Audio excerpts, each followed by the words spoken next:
नमस्कार, बहुत स्वागत है आपका भारत 24 के इस खास कार्यक्रम जनता के मूड में। आपके साथ मैं हूं पलक प्रकाश। तो ये कारवां चलता हुआ अब आ पहुंचा है धार। आज हम धार में मौजूद हैं। यहाँ पर आज हम जानेंगे लोगों से उनका मूड क्या है, जनता का मूड हम जानने की कोशिश करेंगे। हमारे साथ गेस्ट यहाँ पर मौजूद है। धार में कुल मिलाकर 7 विधानसभा सीट है। अब हम यहाँ पर जानने की कोशिश करेंगे जनता का मूड आखिर क्या है। गेस्ट का पैनल मेरे साथ मौजूद है, उनसे एक बार आपको पहले रूबरू करा देती हूँ। मेरे साथ मौजूद है बीजेपी से विश्वास पांडे जी, बहुत बहुत स्वागत है आपका भारत 24 पर। जर्नलिस्ट हमारे साथ मौजूद है नवीन मेहर जी, स्वागत है आपका। और साथ ही कांग्रेस से दीपेंद्र ठाकुर जी यहाँ पर मौजूद हैं, बहुत बहुत स्वागत है आप सभी का। आप सभी से मैं बातचीत शुरू करूंगी, लेकिन पहले जनता का मूड हम थोड़ा जान लेते हैं। आज जनता के मन में क्या है, धार के दिल में आखिर क्या है कि धार की जनता आखिर चाहती क्या है। क्या लग रहा है आपको इस बार, बीजेपी या कांग्रेस? मेरा प्रश्न है, एक कर्मचारी 27 साल 25 साल 30 साल नौकरी करके निपटता है, उसको 1425 रुपये पेंशन मिलती है। सिलेंडर के दाम अभी कम हुए हैं, उससे पहले 1200 रुपये थे। वो जीवन यापन कैसे करेगा? और यदि कोई कर्मचारी ऐसा जिसके बच्चे नहीं है, वहाँ तय होगा। आपको क्या लग रहा है, बीजेपी या कांग्रेस? बीजेपी। क्यों?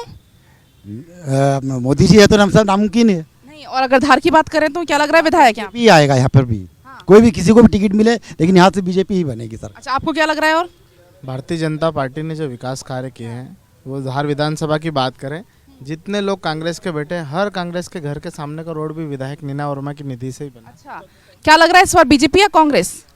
कांग्रेस आएगी। कमलनाथ जी के वादों पे जनता को पूरा विश्वास है। भारतीय जनता पार्टी ने जितनी भी घोषणावीर मुख्यमंत्री हो गए हमारे, और स्वयं ने खुद ने जाने का बोल दिया कि अब तो मेरा मन भर गया, अब मैं चल निकला, तो फिर बाकी तो आप समझदारी। आपके पास मैं आ रही हूँ।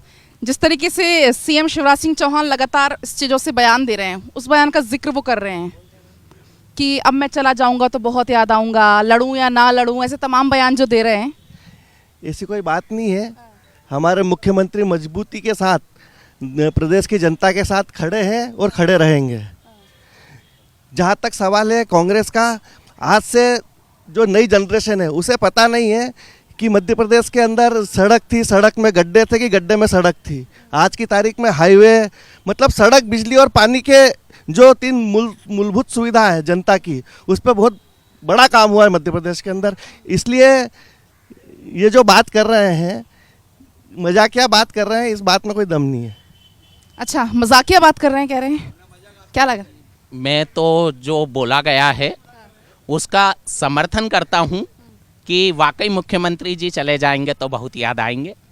वो आएंगे इसलिए क्योंकि वो व्यापम घोटाले के करके जो मुख्यमंत्री गए हैं, लाखों युवाओं का भविष्य अंधकारमय करके गए हैं।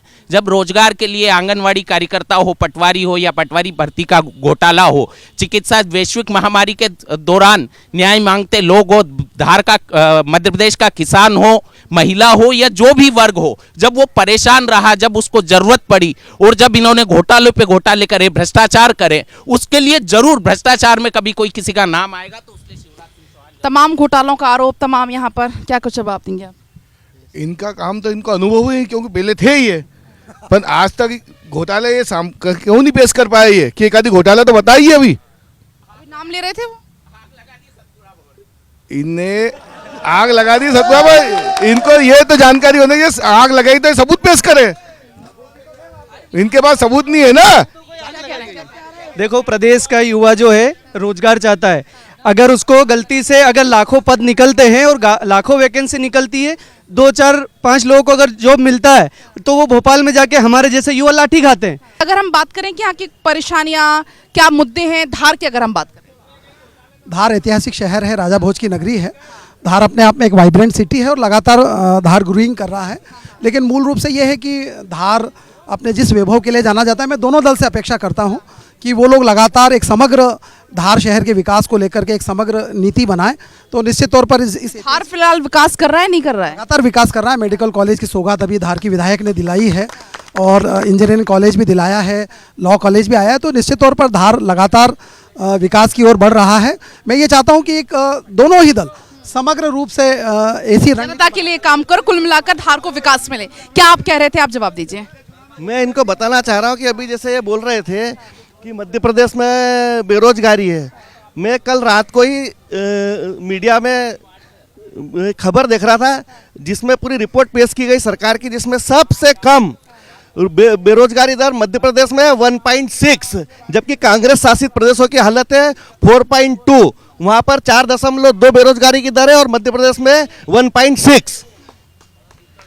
रोजगार सबसे बड़ा मुद्दा है अगर बात करें, क्योंकि लोगों का लगातार पलायन भी जारी है, पढ़ लिख कर बच्चे बाहर चले जाते हैं, तो धार को क्या मिलता है फिर? देखिए पिछले 10 सालों में विकास तो हुआ है, इस चीज़ से मना नहीं किया जा सकता है, लेकिन सबसे बड़ी बात यह है कि मुद्दे की यदि हम बात करें तो मुद्दे में जो है रोजगार एक मतलब बहुत बड़ा मुद्दा है। आदिवासी जिला है, पूरा ट्राइबल बेल्ट है, 7 विधानसभा से जो है बड़ी संख्या में लोग जो पलायन करके बाहर जाते हैं रोजगार के लिए, गुजरात जाते हैं। तो धार में परेशानी तो है ना रोजगार को लेकर? हाँ, मिल जाता है। पीथमपुर जैसा इंडस्ट्रियल बेल्ट यहाँ होने के बावजूद भी जो है धार के लोगों को रोजगार उसमें नहीं मिल पा रहा है, तो ये एक बड़ा माइनस पॉइंट है। स्थानीय लोगों को रोजगार यहाँ पे मिलना चाहिए और ये जो पलायन जो है इस पे कहीं ना कहीं उससे रोक लगेगी। कुल मिलाकर जो बाहरी लोग हैं उनको रोजगार मिल जाता है और जो धार के रहवासी हैं उनको पलायन करना पड़ जाता है। धार के स्थानीय लोगों को पलायन करना पड़ रहा है। उच्च शिक्षा जो ग्रहण करके लोग आते हैं यहाँ, एक तो व्यावसायिक पाठ्यक्रम की कोई व्यवस्था नहीं है, फिर आदिवासी बाहुल्य क्षेत्र है, उसके बाद जहाँ जब वो आदिवासी कहीं कार्य के लिए जाता है तो आजकल शासकीय नियुक्तियाँ जो कांग्रेस शासन में होती थी वो तो बिल्कुल बंद हो गई है। कहीं ना कहीं अपने आप को इतना पढ़ने लिखने के बाद भी ठगा सा महसूस करता है, तो कहीं वहाँ गुजरात जाकर, कहीं महाराष्ट्र जाकर, कहीं और कहीं जाकर यहाँ का युवा, यहाँ का किसान, यहाँ का मजदूर वहाँ कार्य करना पसंद करता है, क्योंकि यहाँ उसे सिर्फ और सिर्फ बेरोजगारी हाथ लगती है। देखिए बड़ा इंडस्ट्रियल एरिया है, इसके बाद भी अगर पलायन हो रहा है तो मतलब वाकई कष्टदायक हो जाती है ना ये वाली बात। तो ऐसा कुछ भी नहीं है। हमारे पड़ोस के राज्य में क्या है, यहाँ पे मजदूरों को जो मजदूरी मिलती है जनरल 350 रुपये है। वहाँ पे क्या होता है कि जो कृषि होती है वह वहाँ के किसान बंटवारे के हिसाब से करते हैं कि तीसरा हिस्सा जो रहता है वो मजदूरों को दिया जाता है। उसके लालच में यहाँ के लोग वहाँ जाकर के खेती करते हैं। इसके अलावा दूसरा जो इनकी जो बात जो बता रहे हैं, इनका कहना है गलत है। क्या कह रहे हैं आप, क्या कह रहे हैं? हमारे में काम नहीं है तभी तो पलायन कर रहे हैं दूसरी जगह में। यहाँ पर महंगाई भी है और उसके बाद में मूल्य भी नहीं मिल पा रहा है। भोजशाला का मुद्दा हमेशा अगर हम बात करते हैं धार की हमेशा गरमाया रहता है, उसको लेकर आप क्या कहेंगे? उसमें कभी खत्म नहीं हो पाएगा। शासन में एक जीवित रखना चाहते हैं हमेशा वो लोग, और कोई भी निर्माण कार्य नहीं करा पूरे क्षेत्र में। और उस क्या कह रहे हैं आप, क्या कह रहे हैं? अत्यंत दुखद बात है, 20 साल से जो भारतीय जनता पार्टी पूरे मध्य प्रदेश में राज कर रही है वो यूं कह रही है कि यहाँ का युवा, यहाँ का मजदूर लालची है। क्या वो अपने बच्चों के भविष्य के लिए सपने नहीं देख सकता? क्या वो अपने बच्चों की शिक्षा चिकित्सा के लिए उच्च स्तर की गुणवत्तापूर्ण सारी सुविधा उसको मिले, वो उसकी खुद की जीविका उपार्जन तो जैसे तैसे संघर्ष करके चला रहा है, क्या उसके बच्चे का स्वर्णिम भविष्य नहीं? ऐसा लालची कहना अत्यंत ही दुखद है भारतीय जनता पार्टी के व्यक्ति द्वारा किसी मजदूर को कहना। क्यों यहाँ उसको पूरा पारिश्रमिक मिल रहा है? ये आप गलत बोल रहे हैं ठाकुर जी। ये आपके सेनापति जी ने बोला है कि वो लालची है। हम तो कह रहे बिजनेसमैन है, वो कमा रहे 3 गुना पैसा। हर व्यक्ति की सोच रहती है कि वो ज़्यादा से ज़्यादा कमाए, उनको कुछ पैसा ज़्यादा मिल रहा है। यदि वो शिक्षित होते तो इस प्रकार, यदि वो एक आदिवासी बाहुल्य क्षेत्र है, कहीं ना कहीं बेरोजगारी का विषय रहता है और आदिवासी बाहुल्य क्षेत्र में बहुत कम लोग शिक्षित हो गए। 70 साल से कांग्रेस की शासन थी, ये बात घोटाले की भी कर रहे थे। ए से जेड तक के घोटाले कांग्रेस के शासन में ही हुए। और यदि क्या कह रहे हैं? मध्य प्रदेश की सरकार ने यहाँ पे जो मजदूर ये बता रहे हैं, मजदूर यहाँ पर भी सोयाबीन काटता है प्लस वहाँ पर उसके बाद गुजरात में ही भाग रखता है। इन्हें मध्य प्रदेश की क्या बोल रहे हैं, क्या बोल रहे हैं? ये जो यहाँ खड़े ना बिजनेस भारतीय जनता पार्टी में यही लोग चला रहे हैं और इनके सिवा कोई नहीं चला रहा। मैं आज नगर महामंत्री हूँ भारतीय जनता पार्टी में। इन लोगों ने किस कार्यक्रम में मुझे बुलाया? दलित हूँ ना, इसके लिए नहीं बुलाया इन लोगों ने। क्यों? मैं दलित हूँ और दलितों की माँ बहनों को साथ बलात्कार होता है और जब दलितों को गाँव गाँव में मारते हैं यही लोग और कहते हैं हम भारतीय जनता पार्टी के, ये वो है। जवाब दीजिए। ये हमारी पार्टी का कोई पदाधिकारी नहीं है, पहली बात। और उसके बाद भी जो बात बोल रहा है वो कांग्रेस में जाकर के बोल रहा है, ठीक है। दूसरा, और मैं अब आपको एक चीज़ और बता देता हूँ। अभी जैसे कह रहे थे कि यहाँ पे बच्चों की शिक्षा की कोई व्यवस्था नहीं है। कांग्रेस शासन काल में यहाँ पर 1 या 2 हॉस्टल हुआ करते थे जिसमें मुश्किल से 150 से 200 सीट हुआ करती थी बच्चों की। आज स्थिति यह है कि 10-10 हज़ार बच्चे हमारे जिला मुख्यालय पर नर्सिंग कॉलेज और व्यावसायिक शिक्षा ग्रहण कर रहे हैं। इनका ये जो आरोप है ये सरासर गलत है। क्या बोल रहे हैं, क्या बोल रहे हैं? ये बात कर रहे हैं 10-10 हजार व्यक्तियों का, नर्सिंग कॉलेज छात्रों का। अभी कुछ महीने पहले हमने देखा कि नर्सिंग कॉलेज के विद्यार्थियों ने धार से लेकर प्रदेश तक कैसा आंदोलन करा। फर्जी तरीके से उनको एडमिशन हो गया, उनके डॉक्यूमेंट्स रख लिए गए, पर उनको परीक्षा देने के लिए पात्र घोषित नहीं किया। आज भी नर्सिंग कॉलेज के छात्र दर क्या कह रहे हैं, क्या कह रहे हैं? सीबीआई ने इसकी जांच की है मैडम, और यहाँ पर एक कांग्रेस नेता का जो एक ज्ञान कॉलेज था उसकी मान्यता निरस्त की है। बाकी सबकी जो मान्यता है वो आज भी यथावत है और आज भी स्टूडेंट यहाँ पे अध्ययन कर रहे हैं। अच्छा, अगर हम धार की बात करें तो भोजशाला का मुद्दा हमेशा चुनावों में काफी गर्म रहा है, उसको लेकर क्या कुछ कहेंगे? देखिए, भोजशाला का मुद्दा जो है, भोजशाला जो है वो पूरा धार्मिक वो है मुद्दा। उसमें मतलब ऐसा है कि चुनाव के समय लोगों को भोजशाला की याद आती है, लेकिन क्या है कि लोग जो हैं वो समझ चुके हैं और अब विकास ही केवल जो है लोगों के बीच में।